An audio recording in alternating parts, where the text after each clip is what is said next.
For 20 years, I worked very, very hard for a man named Luca Moretti. I gave him all my time, all my energy, and all my heart. I helped him build 7 restaurants from nothing. I worked early mornings and late nights. I missed birthdays, holidays, and even weekends because I believed in him. But when I turned 55, he looked me in the eye and told me I was too old. He said they wanted new ideas, and just like that, he threw me away like I didn't matter anymore.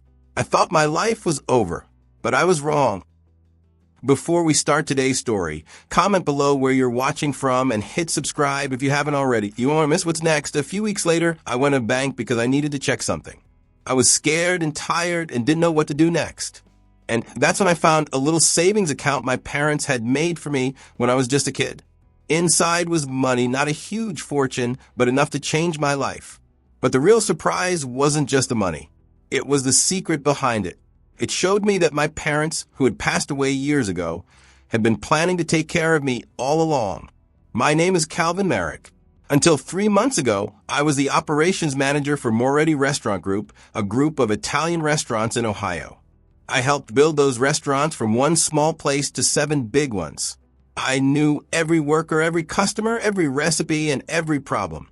I trained every manager, fixed every mistake, and helped when things broke down at 2 in the morning. When Luca's family members messed up or stole from him, I was the one who cleaned it up quietly, so no one would find out. I protected him. I believed we were a team like family. I'm not telling you this story because I want you to feel sorry for me.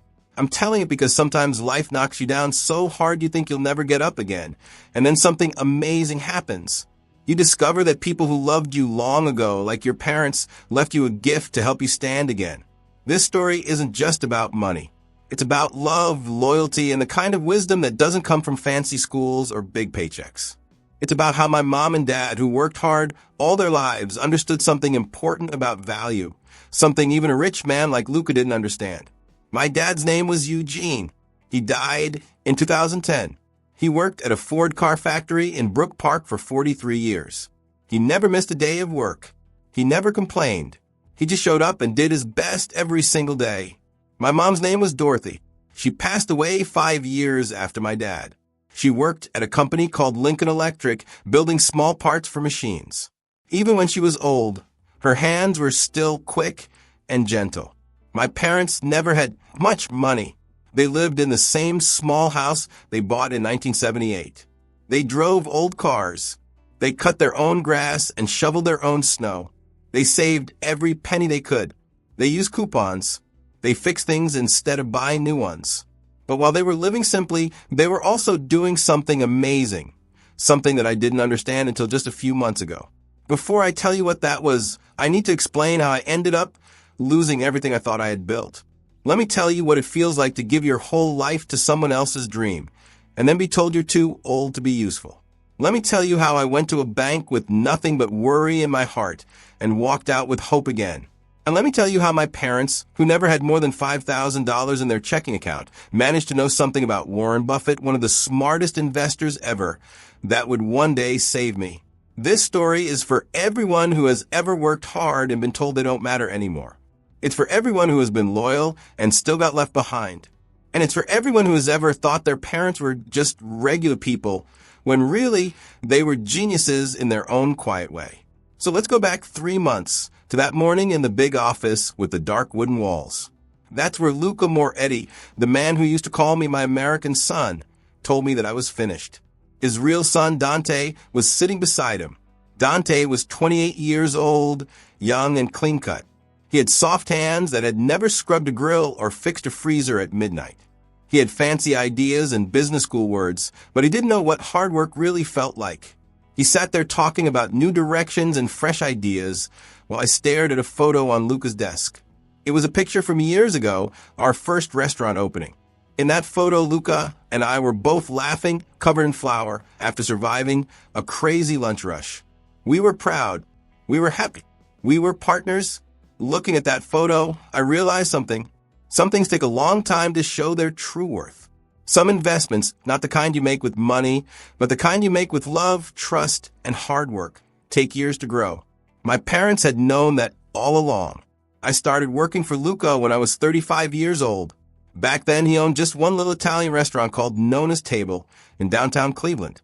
It could seat only about 40 people, and the kitchen was so tiny that two people couldn't walk past each other without turning sideways.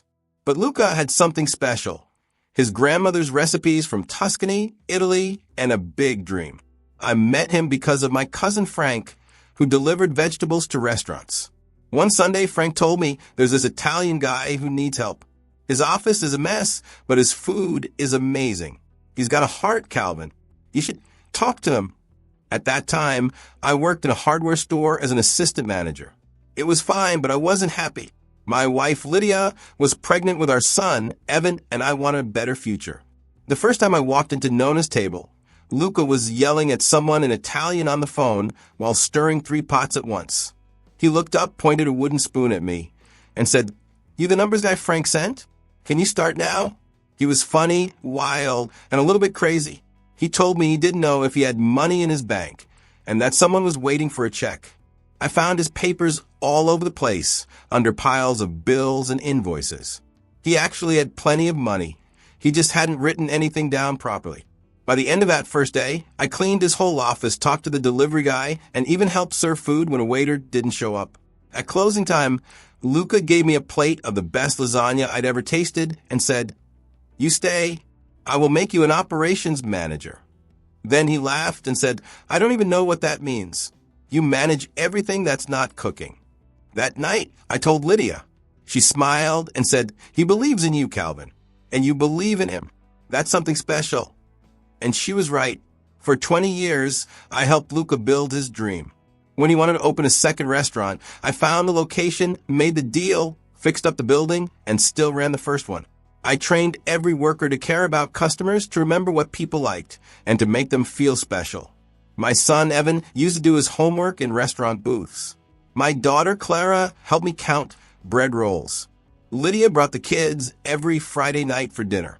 Luca would come out of the kitchen, flour in his hair, and say, "My American grandchildren." He loved them like his own. The business grew and grew. By the time I was 47, we had 5 restaurants. I helped open each one. I knew which workers were honest, which suppliers to trust, and which neighborhoods loved Italian food. I made the rule books, the training guides, the work schedules, everything that kept the restaurants running. I also fixed problems no one else could. When Luca's nephew stole money, I handled it quietly. When the chef ran away, I cooked for 3 days straight until we found another one. When Luca's brother-in-law wanted to sue him, I stayed up late helping to make peace. Luca used to tell me, "Calvin, you're not just an employee. You're family. This business is for all of us, my kids, your kids." And I believed him. I truly did. When my father died, Luca came to the funeral and said, "Eugene raised a good son." When my mother got sick, he sent food every day. He said, "Family takes care of family." By the time I turned 55, we had 7 restaurants and over 200 workers. I knew all their names and their stories. I thought I had built something that would last forever. I thought loyalty and hard work meant security. But I was wrong. 3 weeks after my birthday, everything changed. It was a cold Tuesday morning in March. I got to work at 7:30 like I always did. I was looking at the receipts from the night before when Luca's secretary, Tessa, called me. "Mr. Moretti wants to see you," she said. "Dante will be there too." I felt a strange chill. Dante, the young son who wore $1,000 suits and always had a tablet in his hand, had been hanging around for months. He liked to talk about efficiency and modern branding, but he had never cleaned a kitchen floor or faced a customer during a dinner rush. I walked into Luca's big office, the one with the heavy wooden desk I had helped him choose. The walls were covered with pictures from our restaurant openings. In every single one, I was standing next to him, smiling. Luca looked up at me. "Calvin, my friend," he said softly. And right then, I knew something bad was coming. In 20 years, he had never called me a friend in that kind of voice before. It sounded sad and heavy, like he was saying sorry for something bad that hadn't even happened yet. "Please sit down," he said. So I sat. Dante, his son, put away his shiny phone and opened a big brown folder. He took out a bunch of papers full of colorful pictures, lines, and little bar charts. They looked important. "Mr. Merrick," he began, sounding very serious, "I've been studying how our business works. We need to talk about changing things." I blinked. Changing things? What do you mean? I looked at S, my boss. The man I'd worked beside for 20 years. The one I called my friend. But he was just staring at his own hands like he didn't even hear me. S, I said, last month you told me our profits were up 30%. We're about to open restaurant number 8 in Westlake. Everything's going great. The business world has changed, Dante said quickly. He didn't even look at me. We're doing digital ordering, social media marketing, and influencer deals now. Restaurants are not just about food anymore. It's all about the online experience. I felt my chest tighten. I can learn new things, I said softly. My mouth felt dry, like I had swallowed sand. Yes, I can learn. Remember when we switched to computer inventory? I learned that in a week. S finally lifted his eyes, but the warmth I had always seen there was gone. His eyes were cold and tired. Calvin, he said slowly, you're too old for this business now. The young people speak a new language, Instagram, TikTok trends. Dante understands that world. Too old. The words hit me like a splash of ice water. I was only 55, not ancient. I still worked 70 hours a week. Last Tuesday, when the big fridge broke at Restaurant 2, who fixed it at midnight? Me. When the health inspector came by surprise at Restaurant 6, who took care of everything? Me. That's the point, Dante interrupted. We don't need someone who fixes refrigerators anymore. We need someone who understands data, numbers, and social media engagement. My legs began to shake as I stood up. Yes, I said quietly. I built this company with you. I created the systems, trained every manager.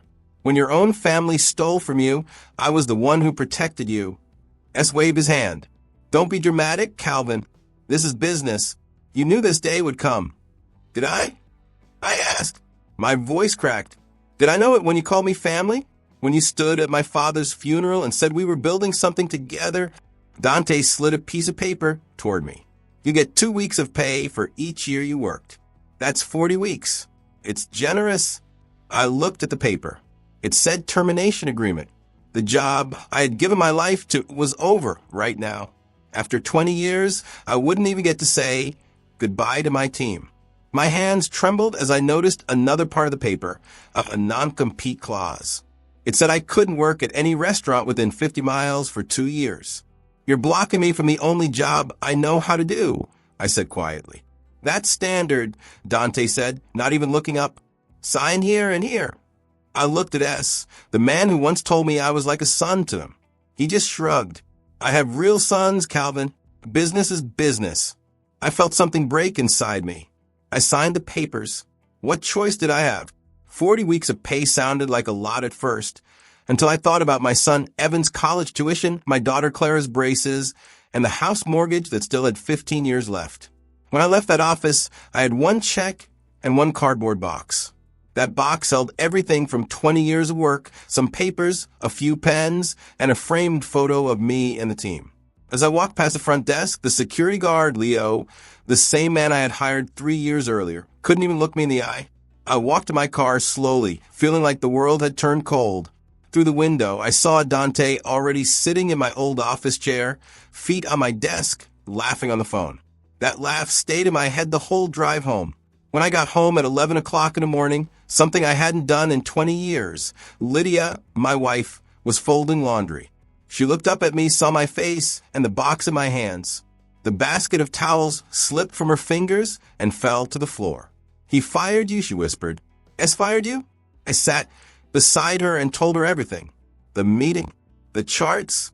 The paper said I couldn't work at any restaurant for 2 years. Lydia didn't cry. She just stared at the wall. On that wall was a photo of S's 65th birthday party. The one where he had his arm around me, smiling, calling me the best operations manager in Ohio.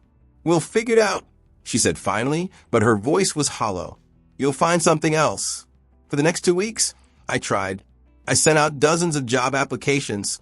Restaurants were off limits, so I tried stores, factories, warehouses, anywhere. But everyone said the same thing. We've decided to go with a candidate who's a better fit. That was just a nice way of saying you're too old. One hiring manager finally told me the truth. Calvin, he said during a phone interview, you're clearly qualified, but my boss won't hire anyone over 50. He thinks older people can't fit into our company culture. Every word hurts like a small cut. Our savings started shrinking faster than I expected. Evan called from college, excited about an internship in Chicago, but he needed $3,000 for housing. We didn't have it. Clara needed new soccer cleats and her tournament fees paid. Then the car started making scary noises. Then the water heater broke. Every day felt heavier. One morning, after another long night of not sleeping, I went down to the basement. I started looking through my mom's old filing cabinet. I hoped maybe she had left some forgotten bonds or papers we could sell, anything at all. Mom had been careful about everything. Each folder was neatly labeled in her small, perfect handwriting. There were old tax papers from the 1970s, my school report cards, birthday cards from years ago. And then I saw it, a small yellow envelope with my name written on it, Calvin, First Federal Bank, 1985. Inside was a small blue passbook, the kind banks used to give before everything went digital. For a moment, I couldn't remember what it was. Then, suddenly, the memory came back to me like a movie. I was 15 again. I had just got my first real paycheck for my summer job at Henderson's Hardware, $20 for a week of stocking shelves. My grandpa Theodore drove me to the bank that day. He was old and gentle with big hands and a car that smelled like pipe smoke and peppermint candy.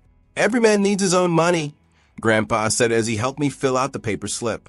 "This account is yours. Don't touch it unless you really, really need it.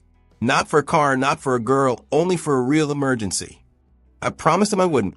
I put the $20 in that account and then forgot about it for the next 40 years.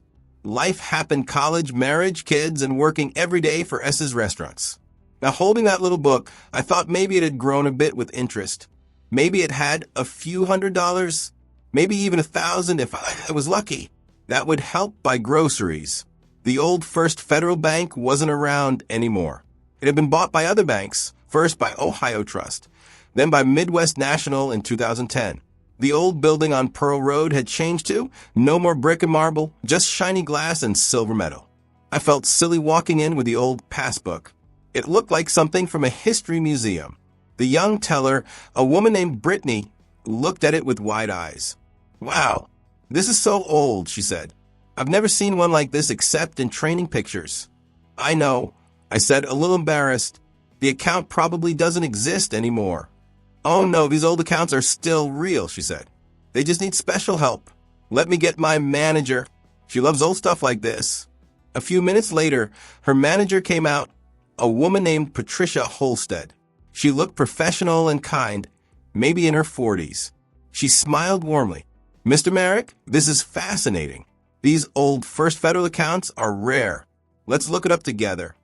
She led me to her office, which was quiet and smelled like coffee.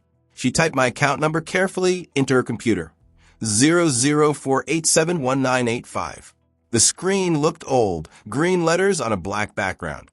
She typed a few more keys, then suddenly stopped. Her fingers froze above the keyboard. "Is something wrong?" I asked. My stomach sank. "Is the account closed?" "No, Mr. Merrick," she said slowly. "The account is still active." She frowned, took off her glasses, cleaned them, then looked again. "But there's something unusual here," she said, her voice almost a whisper. "Something I've never seen before." She turned the screen slightly toward me. "Mr. Merrick," she said, sounding amazed, "this account has an automatic investment program attached to it. That's very rare, especially for a savings account opened in 1985 for a teenager." She looked at me, her eyes wide with surprise. And for the first time in weeks, I felt something new, something I hadn't felt since losing my job. A tiny spark of hope. I leaned forward in my chair at the bank. The air felt still, and my hands felt a little sweaty. "I only put in $20 when I was 15, I said. "That's all I ever added." The woman across from me, Patricia, looked at her computer and shook her head kindly. "No, sir," she said. "There were more deposits after that." She turned her computer screen toward me. The screen glowed with green letters on a black background. "See here," she said, pointing. "There were $5 added every month from 1985 to 2010. The money came from someone named Eugene Merrick. Then from 2010 to 2015, $10 every month came from Dorothy Merrick." My heart skipped a beat. "My parents," I whispered. My throat felt tight. "My mom and dad, had never told me about this. That's not even the most surprising part, Patricia said. Her voice sounded amazed now. Those deposits weren't just sitting in savings. Every month, they were used to buy tiny pieces of a company stock. And they did this for 40 years without ever stopping. She looked at me seriously. Mr. Merrick, do you know what Berkshire Hathaway is? The room started to feel smaller. That's Warren Buffett's company, right? I said quietly. Exactly, she said, smiling. Your parents have been buying tiny pieces of that company every single month since 1985. Do you have any idea how much those shares were worth back then and how much they're worth now? I gripped the arms of my chair. I think around $2,000 a share back then. Patricia typed something quickly and nodded. You're right. They were $2,050 per share in 1985. And now one share of Berkshire Hathaway Class A stock is worth $543,000. I blinked. That can't be right. It's absolutely true, Patricia said calmly. She pressed the print button, and the printer behind her began to hum and spit out pages. Your parents' account bought little bits of that stock every month for 40 years. Because the company never split its shares, and the value kept growing.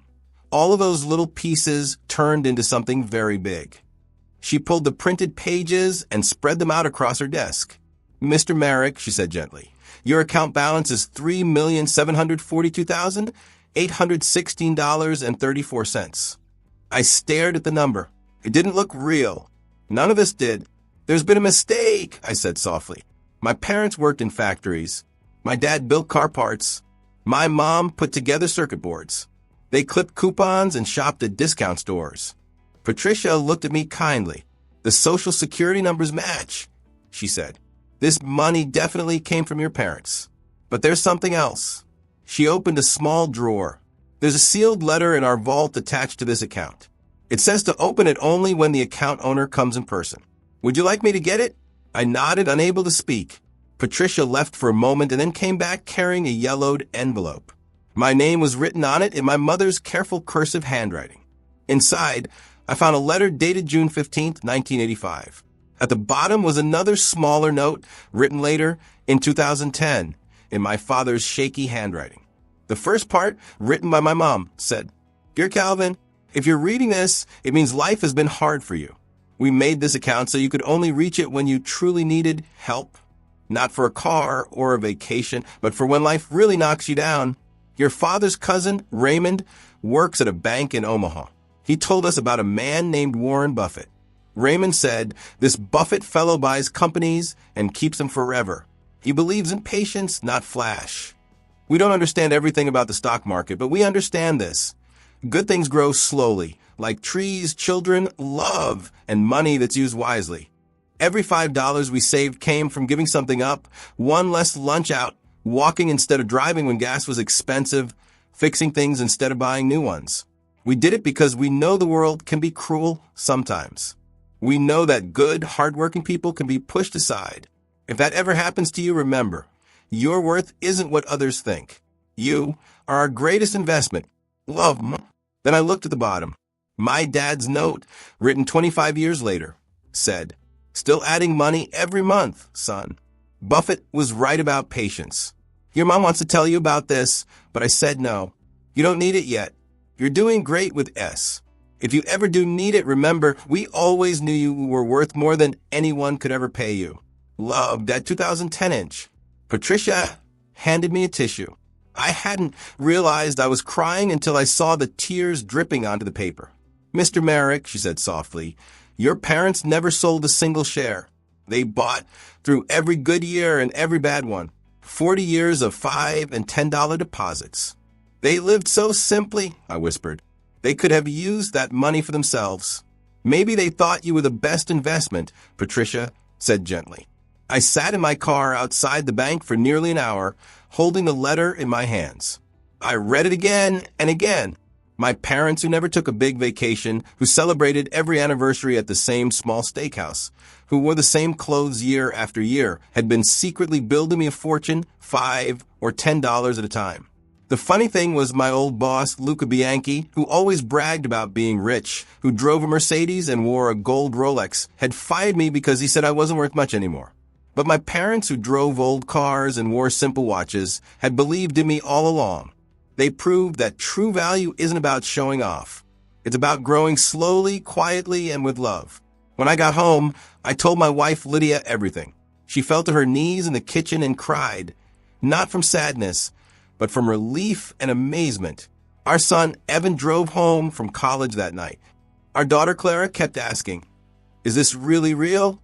Are we sure?" We sat at the dining table until 3 in the morning, reading my parents' letter out loud again and again. We cried and laughed at the same time. The money was wonderful, yes, but the real treasure was what my parents had known all along, that patience, love, and belief in something good could build something great. 2 weeks later, I decided to open my own restaurant. Not a fancy one like Sal's, with marble tables and fancy decorations. I found a small, old place in a cozy neighborhood that needed some fixing up. I named it Eugene and Dorothy's after my parents. Their picture hung right by the front door. The first person I hired was Martha. Sal had fired her 6 months before me because he said she was too old to run a kitchen. When I offered her the job, she cried and hugged me. Next came Hector, who was 58.